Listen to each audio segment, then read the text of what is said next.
Hello and welcome. Today let's continue through with chapter 6. We'll look at our neurons in greater detail and we'll look at our neurons in relation to membrane potentials now. I would like you to know first that neurons are very highly irritable cells.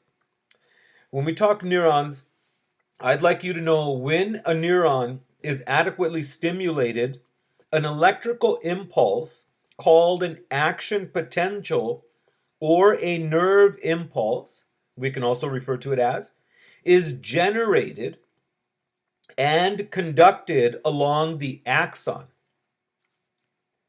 Now let's talk first, before we jump fully into action potentials, some basic principles of electricity. Now, when we go through and we talk about some basic principles of electricity, I'd like you to know the human body is electrically neutral. It has the same number of positive and negative charges. Still, there are regions in the body where one type of charge predominates, making those areas then positive or negatively charged. Next, then we can see opposite charges attract each other. Opposite charges attract each other. Energy is required to separate opposite charges across a membrane. We've seen that. Energy then is liberated when the charges move towards one another. And if opposite charges are separated, the system has potential energy. The system has potential energy. Next, we have the term voltage. So here's some definitions that I'd like you to know about. First is the term voltage. Voltage is the measure of potential energy generated by separated charges. The measure of potential energy generated by separated charges. It's measured in either volts or millivolts. Voltage is always measured between 2 points, and it is called the potential difference or potential, we can say. The next term then is current. Current, I'd like you to know, is the flow of electrical charge from one point to another. It's the flow of electrical charge from one point to another. And I'd like you to know that it can be used to do work. Current is the flow of electrical charge from one point to another, and it can be used to do work.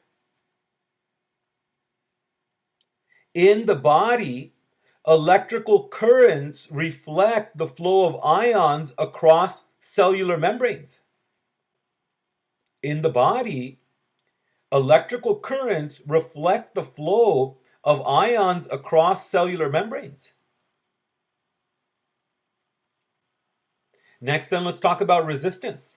Resistance is the hindrance to charge flow, which is applied by substances through which the current must pass.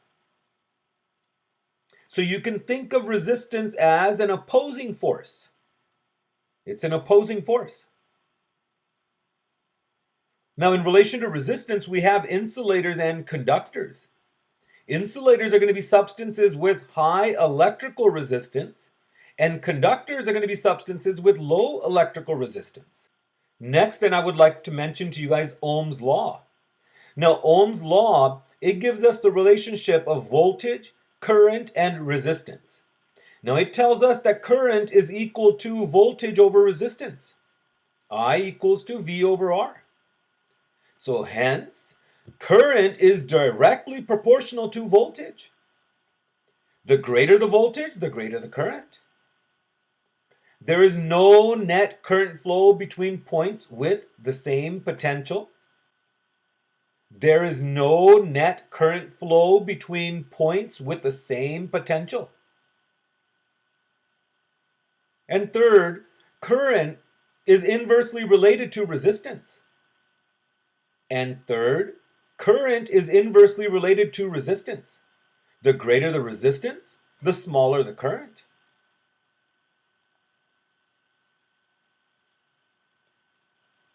Next then, let's check out the role of membrane ion channels.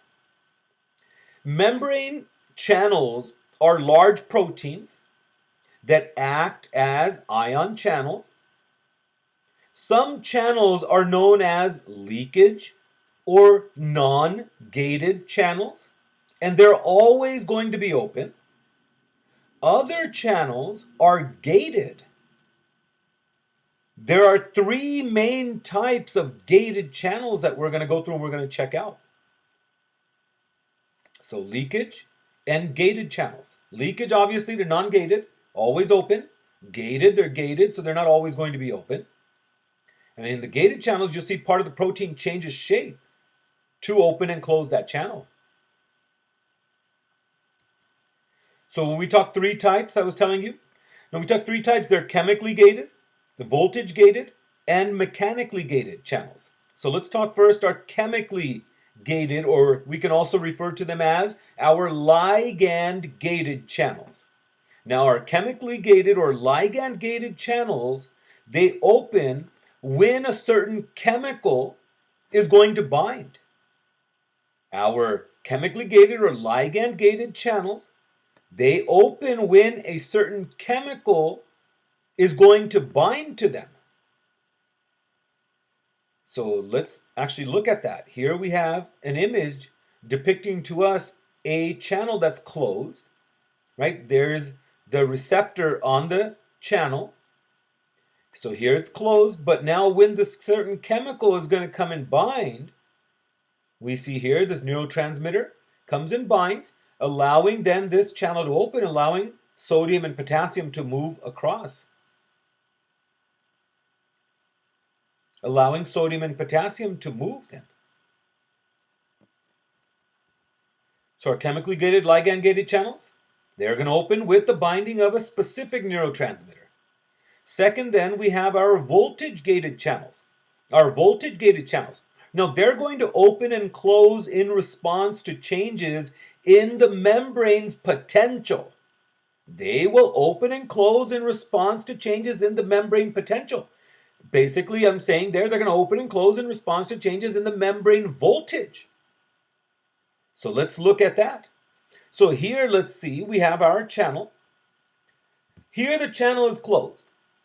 The channel is closed, and we can see on the outside we have a positive charge. On the inside, then we have a negative charge.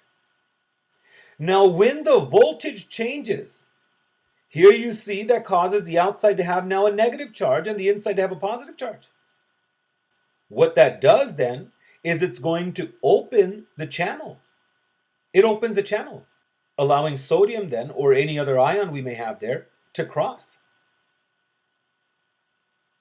So chemically gated and then voltage gated. What opens them? A certain chemical. And then here our membrane voltage gated channels. The voltage has to change. The voltage has to change. The voltage on that plasma membrane.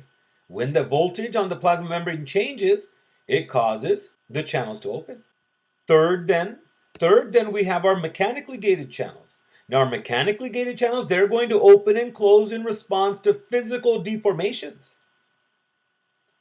They will open and close in response to physical deformations of the receptors, as in sensory receptors for touch and pressure. So when gated channels open, ions diffuse quickly across the membrane following their electrochemical gradients, creating electrical currents or voltage changes across the membrane.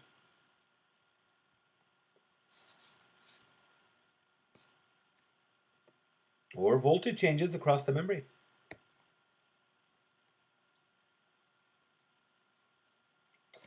Let's talk then about our resting membrane potential. Now, a voltmeter was used to determine the resting membrane potential.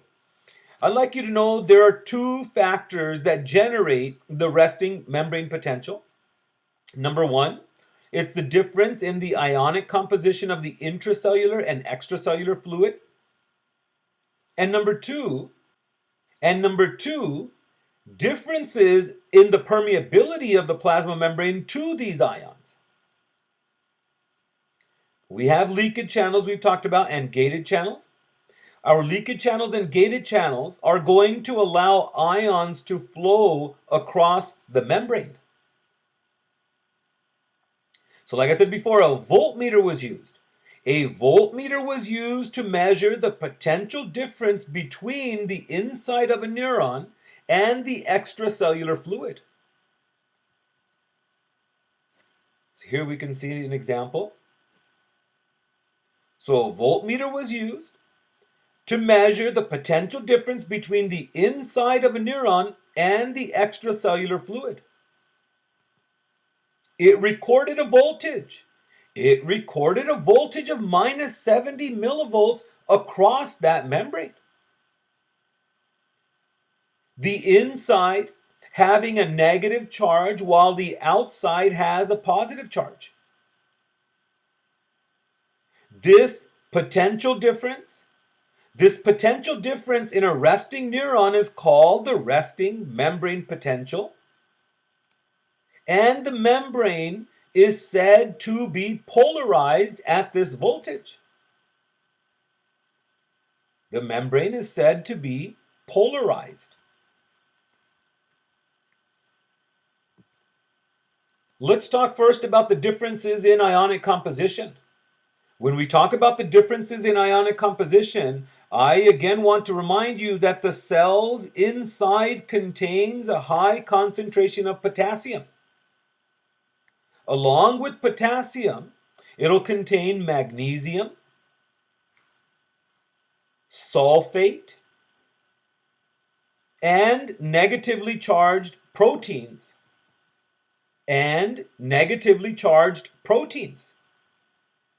While the outside has a high concentration of sodium ions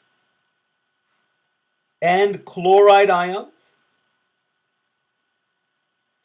bicarbonate ions, phosphates, and calcium there as well. Now, even though there are many solutes in both fluids, potassium is going to play the most important role in generating the membrane potential. Potassium is going to play the most important role in generating the membrane potential. Let's look at then differences in membrane permeability next. When we talk about differences in membrane permeability, at rest, the membrane is slightly permeable to sodium and highly permeable to potassium. Potassium ions diffuse out of the cell along their concentration gradient more easily than sodium can enter along its concentration gradient.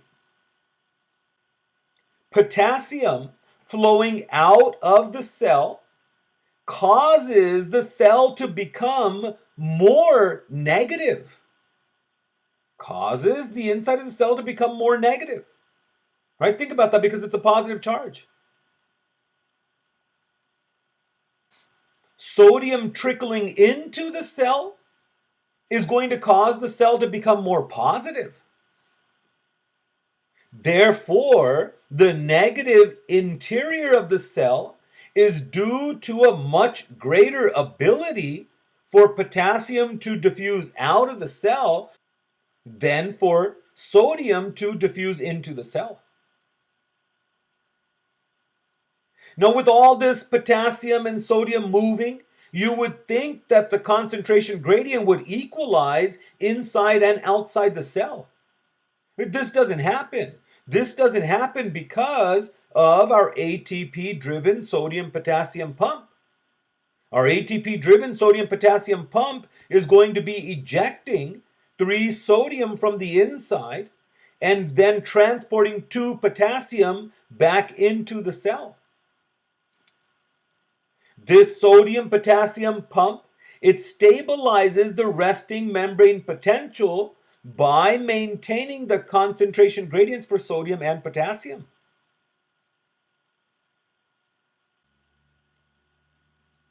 So here we can see our sodium and potassium leakage channels that are going to be involved with resting membrane potential, and then our sodium potassium pump as well. So the potassium leak channels will allow potassium to leak, and then the sodium leak channels are going to allow sodium to leak, and then our sodium potassium ATPase pump is going to do its job there as well. And again, all helping to maintain resting membrane potential.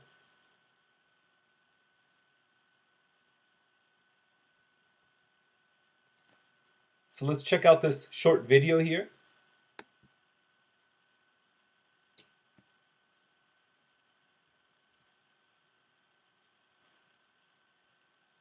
The human brain alone contains about 100 billion nerve cells, called neurons.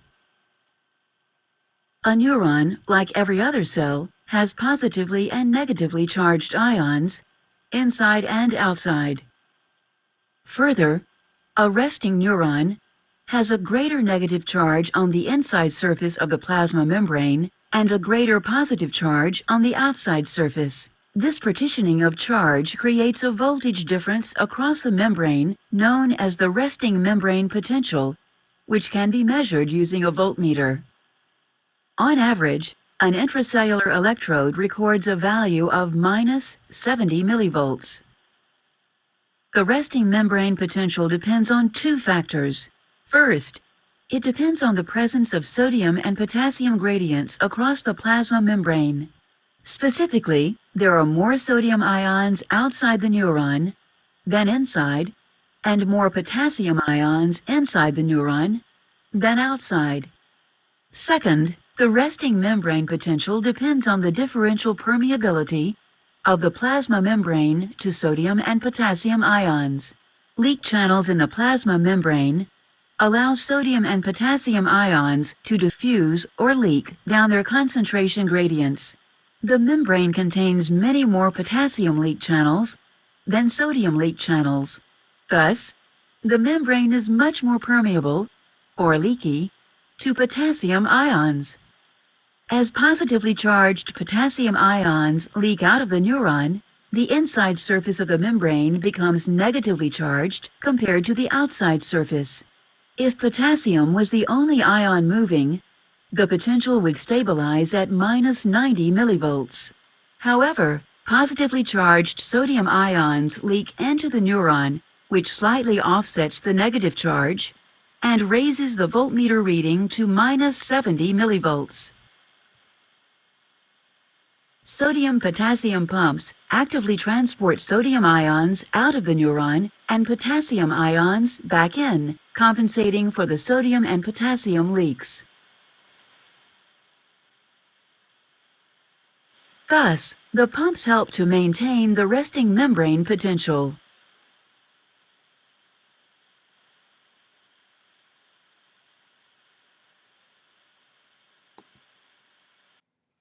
All right, next then let's move on to membrane potentials that act as signals. I'd like you to know neurons use changes in their membrane potential as communication signals.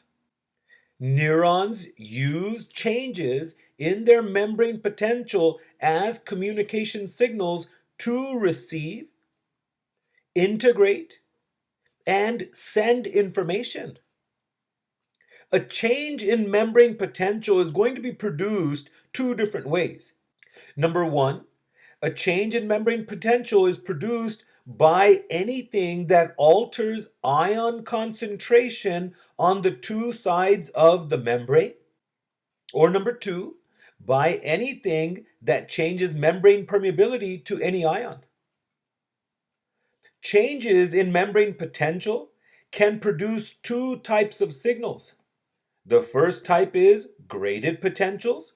These graded potentials, they're incoming signals.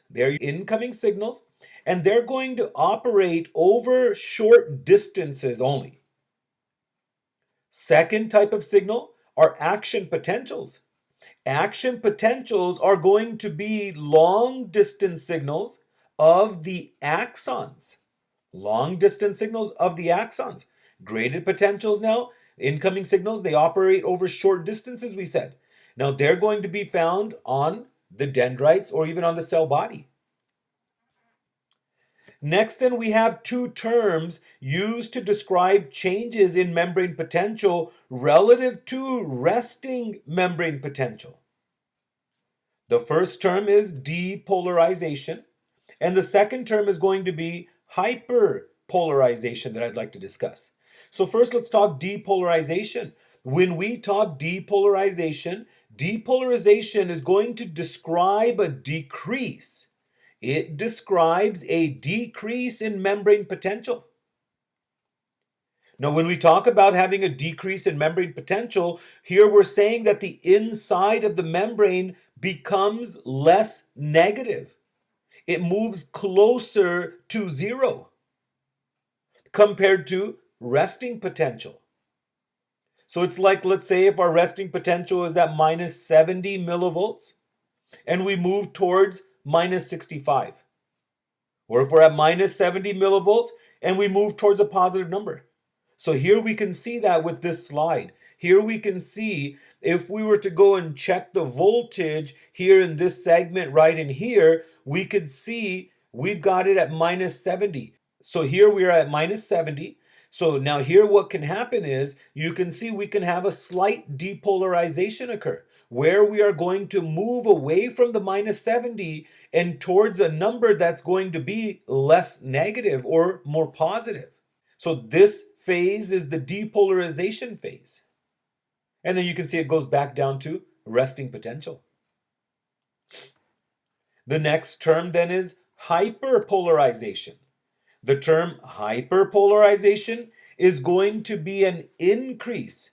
It's describing an increase in membrane potential where basically the inside of the membrane becomes more negative now. The inside becomes more negative. Our voltage moves further away from zero. Instead, here we saw it was moving closer towards this zero. Now, in hyperpolarization, we're going to be moving away from zero compared to the resting membrane potential.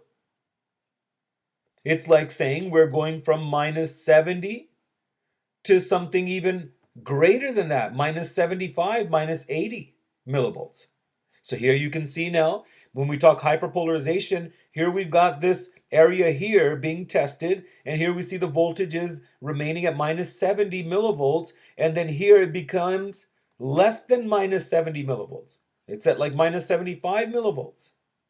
So again, hyperpolarization is going to be an increase in the membrane potential. We said that the inside of the membrane becomes even more negative. It moves further away from the zero compared to the resting potential. So that's when we have hyperpolarization take place. Hyperpolarization. You will see depolarization. It increases the probabilities of producing a nerve impulse. Depolarization increases the probabilities of producing a nerve impulse, an action potential here. Whereas hyperpolarization reduces this probability. So let's move back and let's go back and let's talk about membrane potentials that are going to act as signals. So let's talk first graded potentials. Now when we talk graded potentials are short-lived. Graded potentials are going to be changes in membrane potential that can be either depolarizations or hyperpolarizations. The magnitude of graded potentials varies. It's going to vary with the strength of the stimulus. Graded potentials are triggered by some change, by a stimulus, by something that elicits a response or a change in the neuron's environment, which then opens gated ion channels. So let's look at a graded potential then in greater detail. So here I would like you to suppose a stimulus depolarizes this small area of the neuron's plasma membrane like we're seeing in the picture. Current is going to flow on both sides of the membrane between the depolarized membrane area and the adjacent polarized areas. Positive ions, mostly potassium, inside this cell. Positive ions, mostly potassium ions, inside the cell move away from the depolarized area and they accumulate on the neighboring membrane. At the same time, here we can see at the same time, positive ions on the outer membrane, they move towards the depolarized region, allowing the outside to become more negative. Allowing this outside area then to become more negative. The inside then, the inside becomes less negative and the outside less positive. The current dissipates quickly over short distances. So that's why graded potentials won't be ideal signals for long distance. We go to action potentials for that. So let's talk then action potentials. Now, when we talk action potentials, an action potential is going to be a brief reversal of membrane potential with a total amplitude of about 100 millivolts. So the cell is going to go from about minus 70 millivolts all the way up to about positive 30 millivolts. This is the principal way neurons send signals, principal means of long distance neural communication, and it's only going to occur in muscle cells and axons of neurons, these action potentials. Neurons, they generate and propagate, meaning they transmit. Neurons, they generate and propagate action potentials. Again, this is the main way neurons send signals over long distances, like I said. And also, again, as I said before, only cells with excitable membranes. Only cells with excitable membranes, such as neurons and muscle cells, can generate action potentials. During an action potential, depolarization is followed by repolarization and often a short hyperpolarization. The whole event is going to be over in a few milliseconds.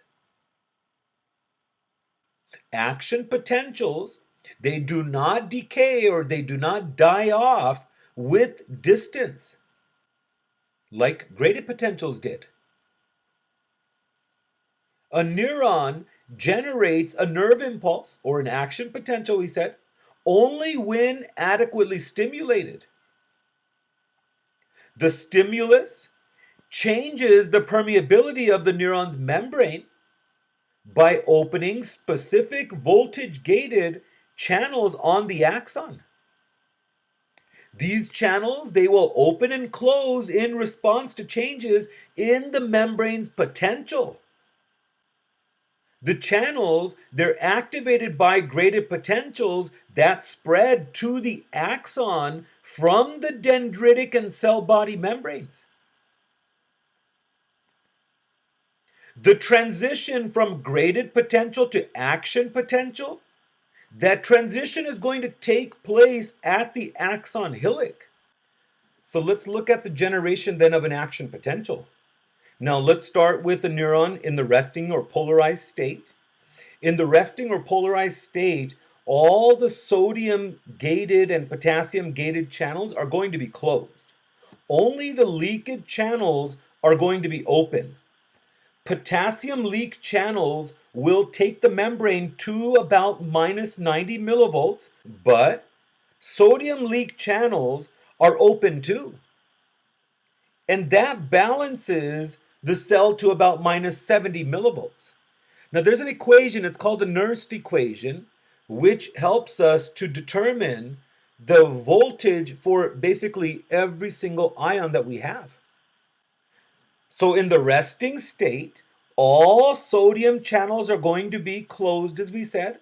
Only the leakage channels are going to be open, and they are maintaining the resting membrane potential along with our sodium potassium ATPase pumps. You need to know each sodium channel has two gates to it. Each sodium channel has two gates to it. One gate is a voltage sensitive activation gate. And this voltage sensitive activation gate, it opens in depolarization. And number two, we have an inactivation gate. And number two, the sodium channels have an inactivation gate.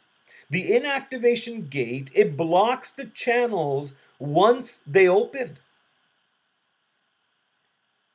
Number two then is an inactivation gate. The inactivation gate is going to block the channel once it opens. Each potassium channel has a single gate. It has a single gate that opens slowly in response to depolarization. So when we talk depolarization, in depolarization, we'll see the sodium channels are going to open. As the axon membrane depolarizes, voltage-gated sodium channels open and sodium rushes into the cell. So that's what we're seeing here. Now in this top picture, we're looking at one full action potential. Now here you can see the cell is in the resting state. And then here is the phase of depolarization. So again, as the axon membrane depolarizes, voltage-gated sodium channels open and sodium rushes into the cell. This influx of positive charges, it depolarizes that membrane even further along, opening more sodium channels, so the cell's interior becomes way less negative. In order for depolarization to occur and become self-generating, the stimulation site must reach a certain critical level that's called threshold. Threshold is usually around minus 50 to about minus 55 millivolts. And we'll talk more about threshold as we progress. During depolarization, sodium permeability is 1,000 times greater than it was at resting. Therefore, the membrane potential becomes less and less negative, and it reaches a voltage of about plus 30 millivolts as we described, as the sodium rushes into the cell. Now what this does, as we see here, is it produces this upward spike. It produces this upward spike of the action potential. This phase, it only lasts about 1 millisecond. Next, then we have what we call repolarization. So if you use those prefixes in front of the term polarization, you have first the cell being in a polarized state, we said. So here what we're doing is we're depolarizing it. And then we are repolarizing it.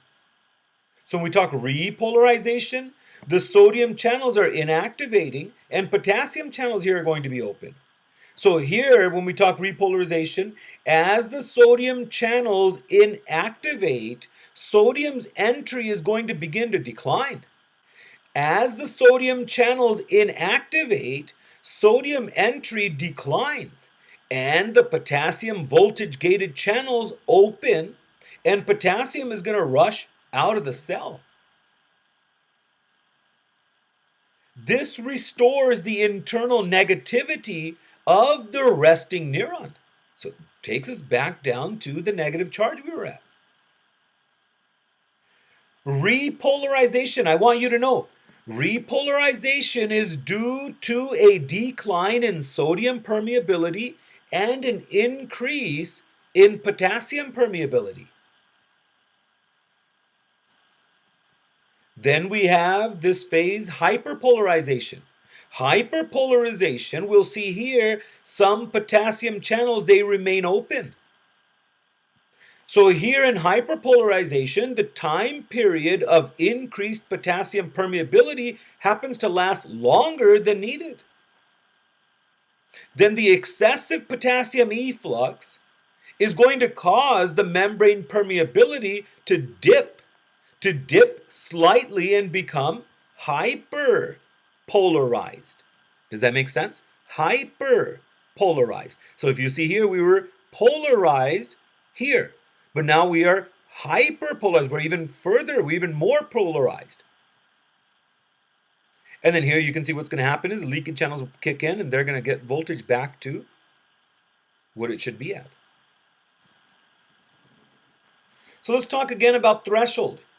Threshold, and we'll also look at the all or none phenomenon. Threshold is about 15 to 25 millivolts from the resting value. Because when we look at the resting value of different cells, it's going to be different. They're not all going to be minus 70. So here the neuron is minus 70. So threshold is about 15 to 25 millivolts from the resting value. It's the value that has to be reached for an action potential to occur. The all or none law then, next then we have the all or none law. The all or none law, it states that an action potential either happens completely or doesn't happen at all.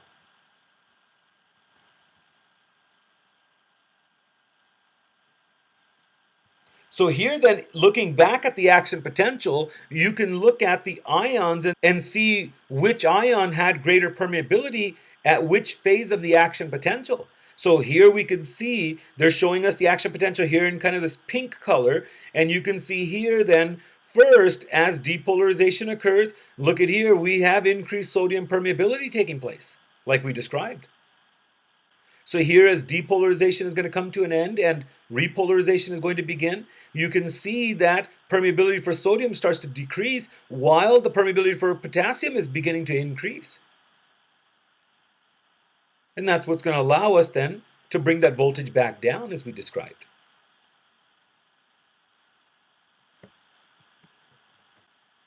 So here, before we jump fully in, we can see our voltage-gated sodium channels. Here they're closed, here they're open, and here they're inactivated. And then here with our potassium channels, and here with our potassium channels, you can see both states, closed state, and then here we have the open state.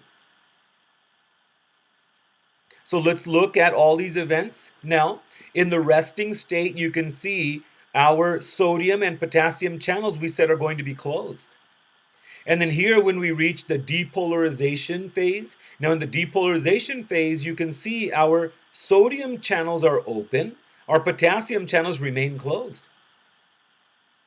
Once depolarization is complete, here then the sodium channels should start to close and the potassium channels should start to open. And that's exactly what we're seeing right inside of here. So here you can see the inactivation gate is going to close the opening. So the inactivation gate closes that opening and no sodium is going to be able to make its way out now.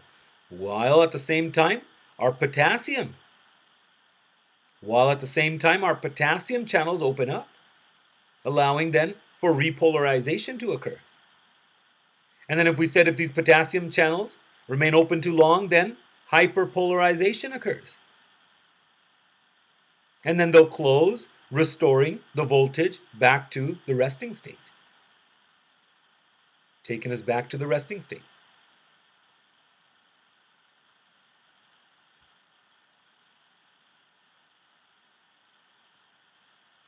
So these action potentials are going to occur over and over and over and over and over and over again, kind of like a domino effect along that axon. And they're going to be traveling away from the cell body towards the axon terminals. Because remember, we said the axon terminal is where the secretory region is at. So you see why all this is happening. Or you see also, we can say how all this is happening. So let's continue forward then. So we're talking about the generation of action potential in the resting state. We said all gated sodium potassium channels are closed. Only the leakage channels for sodium potassium are going to be open, and this is going to help maintain the resting membrane potential. In the depolarization phase, so we went through all of this here. Repolarization phase, we saw everything here. Hyperpolarization phase, we saw everything here. All right, so here you can see the resting state. This neurons, this axon's membrane is in the resting state. And then from the resting state, we move to the depolarization stage of that one segment. And then it repolarizes. And then it hyperpolarizes, and it goes back to then resting. So let's look at this short video.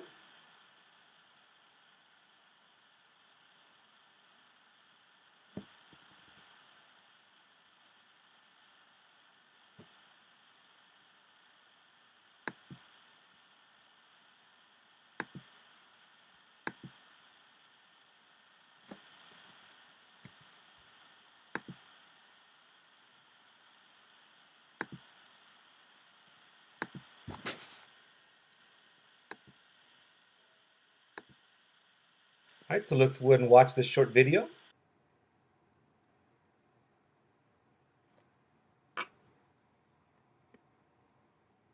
Neurons send signals over long distances by generating and propagating action potentials. Most action potentials originate near the axon hillock of the cell body, in the initial segment of the axon. It then travels the entire length of the axon. A closer look reveals that during an action potential, voltage-gated channels open and close, altering the permeability of the plasma membrane to sodium and potassium ions.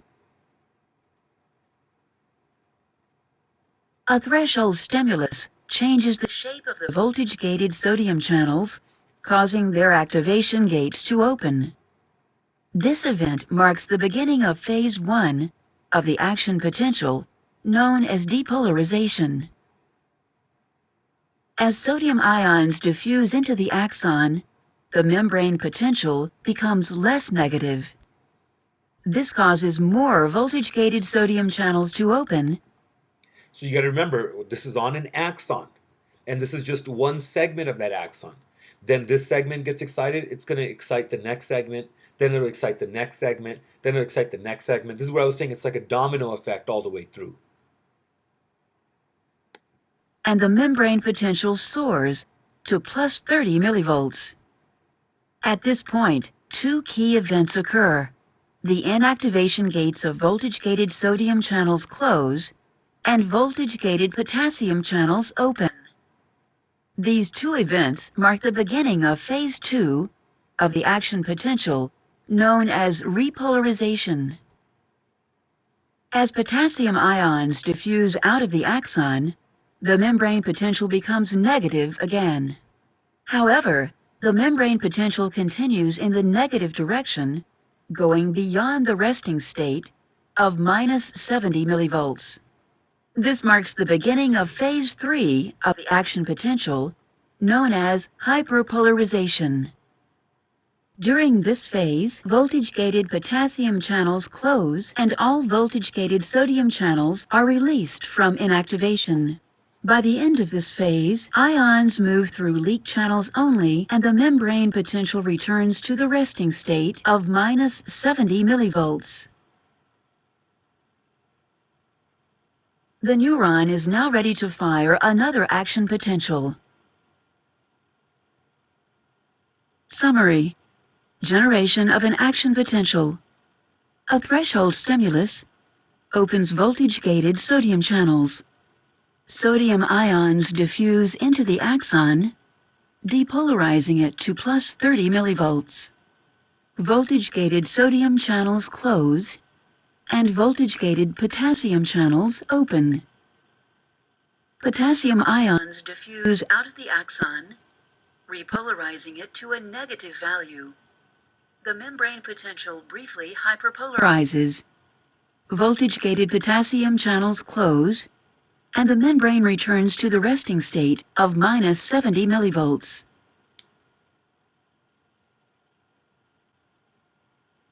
So when we look at the role of the sodium-potassium pump here in all of this, we'll see when repolarization occurs, it resets electrical conditions. However, it does not reset ionic conditions. So after repolarization, our sodium-potassium pump is going to kick in, thousands of them on the axon, and they're going to help to restore the ionic conditions. So threshold we were able to go through and we were able to talk about.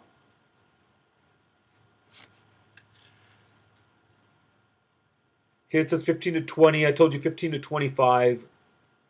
You know, it's about the average we have there.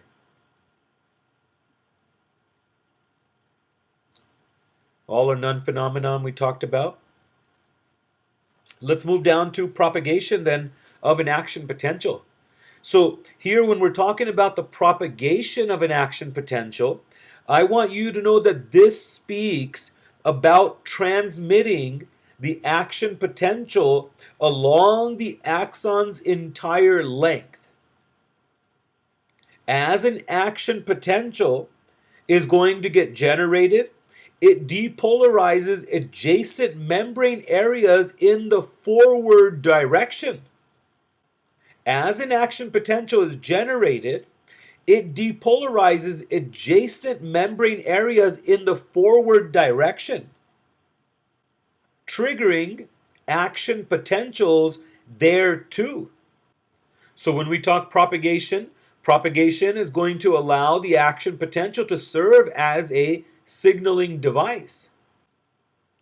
So during the propagation phase, the sodium influx is going to cause local currents. And again, like I mentioned before, these local currents are going to cause depolarization of adjacent membrane areas in a direction away from the action potential's origin, in the forward direction, towards the axon's terminals we described. Again, why are we going that way? Because there is where the secretory region is going to be at. Local currents trigger an action potential there. And then this is going to cause the action potential to propagate away from the action potential's origin.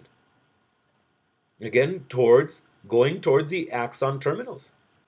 Since sodium channels closer to the action potential's origin are inactivated, no new action potential is going to be generated there.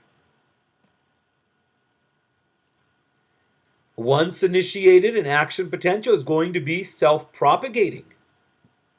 Now, in a non-myelinated axon, in non-myelinated axons, each successive segment of the membrane is going to depolarize and then repolarize.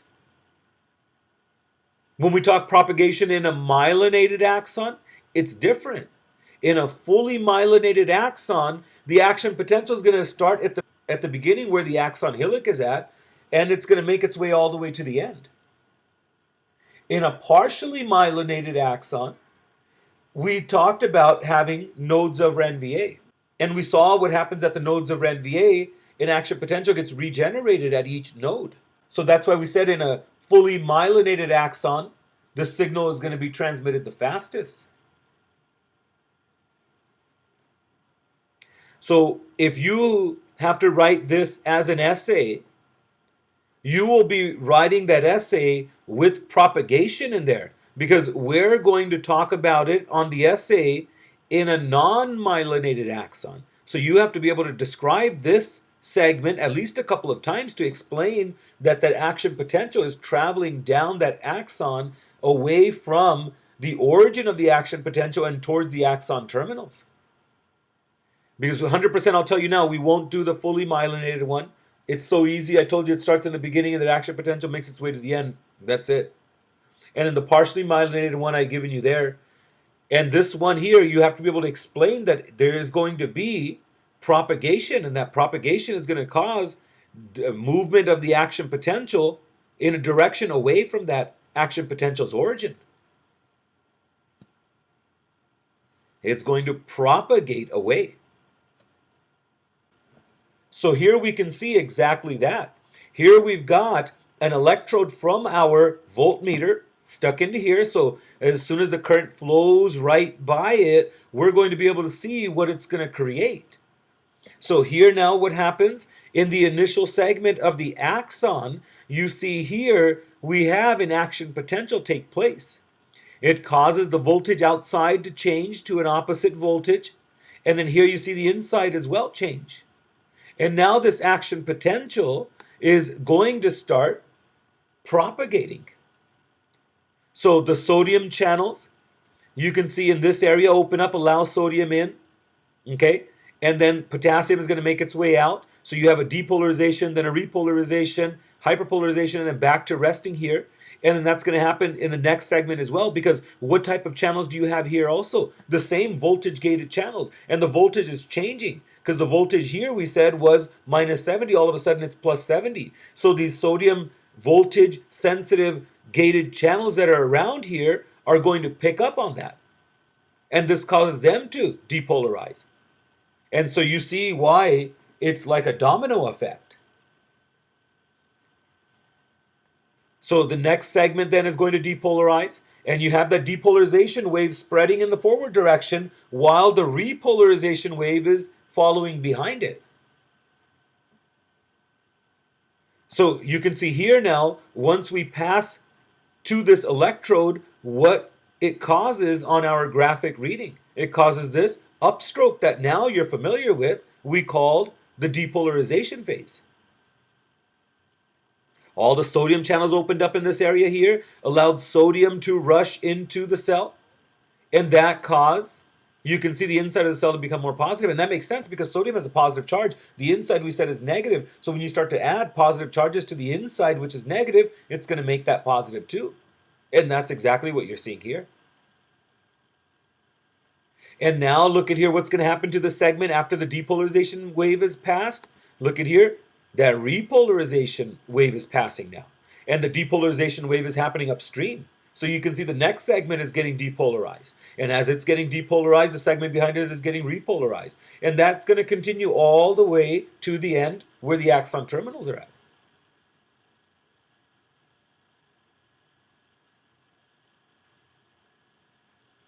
Here we can see all of those events recorded then in one picture.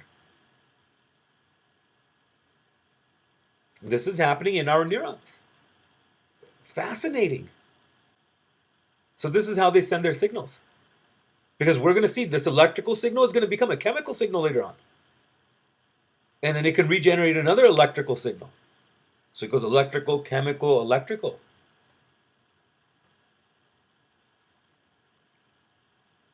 Cool? So let's move forward then. And let's check this video out now.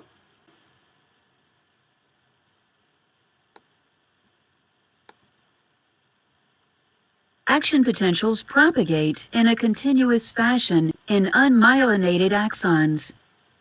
Once an action potential is generated in the initial segment of the axon, it propagates the entire length of the axon. Recall that a threshold stimulus causes voltage-gated sodium channels to open. The influx of sodium ions generates an action potential. It also establishes a depolarizing current that flows to the next segment and brings it to threshold. Voltage-gated sodium channels open, regenerating the action potential in this segment of the axon. Current flows from this segment and depolarizes the next segment to threshold, thus regenerating the action potential yet again. In this way, regeneration continues in one direction all the way down to the axon terminals.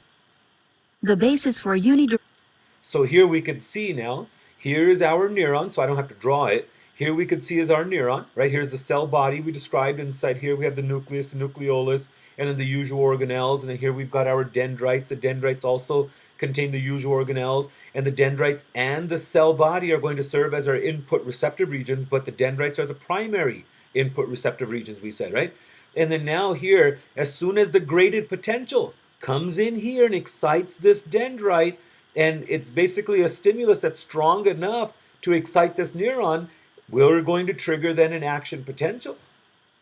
Now, if that graded potential, if that stimulus that creates a graded potential is not a strong stimulus, it's not going to create then this action potential. So here, if the action potential gets generated, you saw here in the trigger zone is where it's going to get generated. Now, from the trigger zone, then you saw this one segment here is going to get excited. It undergoes depolarization, and then you saw repolarization is going to occur. Then the segment right after that, the same thing is going to happen.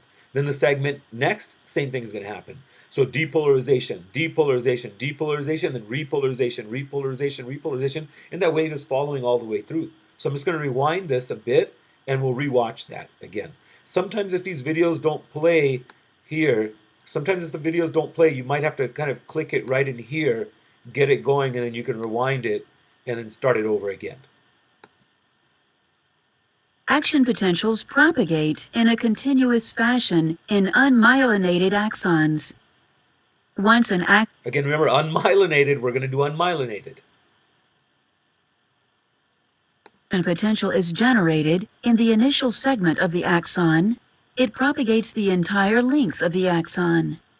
Recall that a threshold stimulus causes voltage-gated sodium channels to open.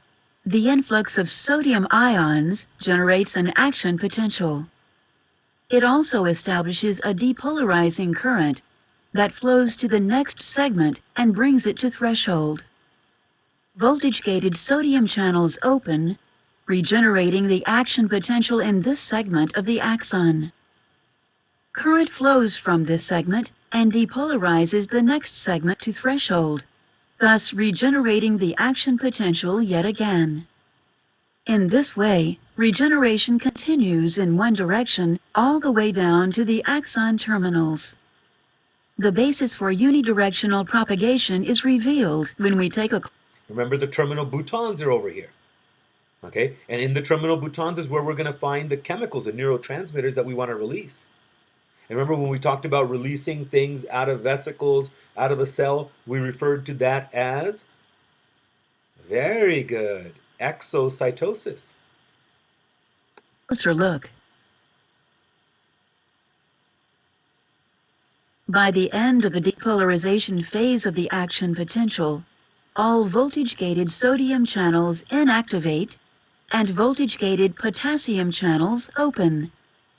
These two events render this segment of the axon temporarily insensitive or refractory to another depolarizing stimulus.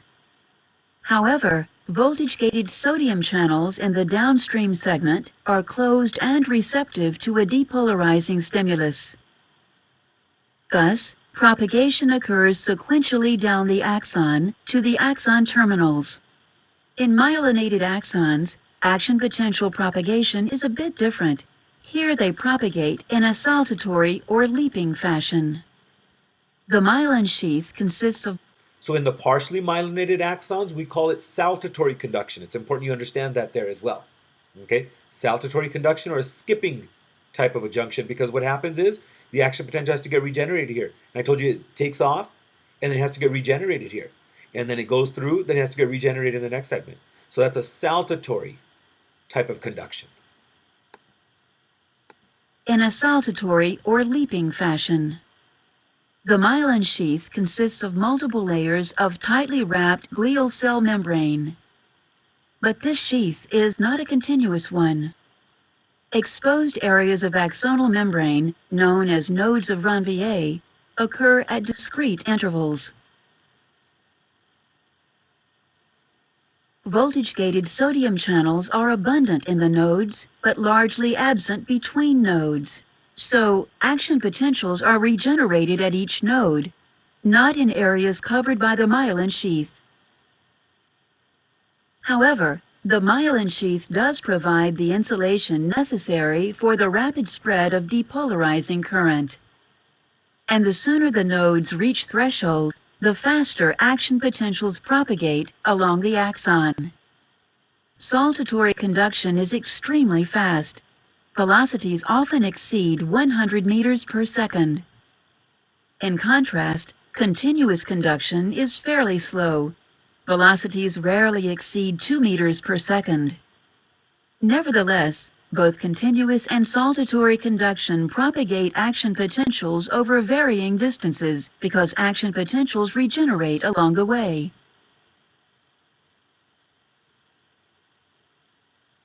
Summary: propagation of an action potential. Once generated, the action potential propagates the entire length of the axon without decrement. So without decrement, without dying out. Very important.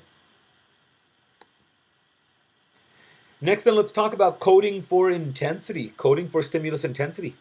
All action potentials are alike and are independent of stimulus intensity. So then you're probably wondering, how does the central nervous system tell the difference between a weak stimulus and a strong stimulus? Well, here we're going to see a strong stimulus is going to cause action potentials to occur more frequently. More frequently. So we have an increased number of impulses per second or a more increased frequency of action potentials. The central nervous system determines stimulus intensity by the frequency of impulses. Higher frequency means a stronger stimulus. So we could see that here. Here, if we have a stimulus that doesn't even hit threshold, well, no action potential gets recorded. Next, then, if we have a stimulus that allows us to make our way a little above threshold, you can see here it's going to code for about 4 action potentials.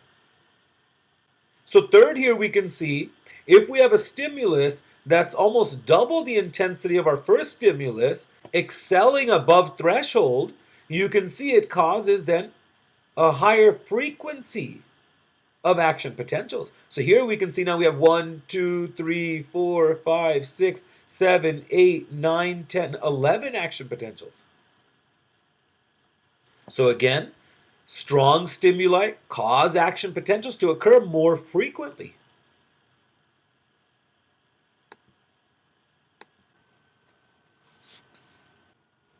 Next then, let's move over to talking about refractory periods. Now, when we talk refractory periods are going to be the period when a neuron's membrane is generating an action potential. The refractory periods get subdivided into an absolute refractory period, and we'll see a relative refractory period. So here we can see that very well. This is our refractory period. And then subdividing it, we have first our absolute refractory period, and then we have our relative refractory period. So let's talk absolute refractory period first. When we talk absolute refractory period, I'd like you to know this period, it goes from the opening of the sodium channels until the sodium channels are going to start to reset to their resting state. During this period, we'll see voltage-gated sodium channels are going to be open, and a neuron cannot respond to another stimulus, no matter how strong. This period ensures that each action potential is an all or none event. It also helps to enforce one-way transmission of the nerve impulse.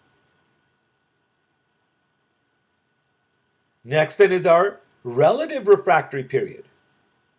Our relative refractory period, this is the interval following the absolute refractory period. So this is the interval following the absolute refractory period. Here, potassium channels are still open, and the repolarization is occurring. The chances of an action potential are increased if a stimulus is strong enough. It can generate an action potential during this part of the refractory period. Strong stimuli trigger more frequent action potentials by cutting into the relative refractory period.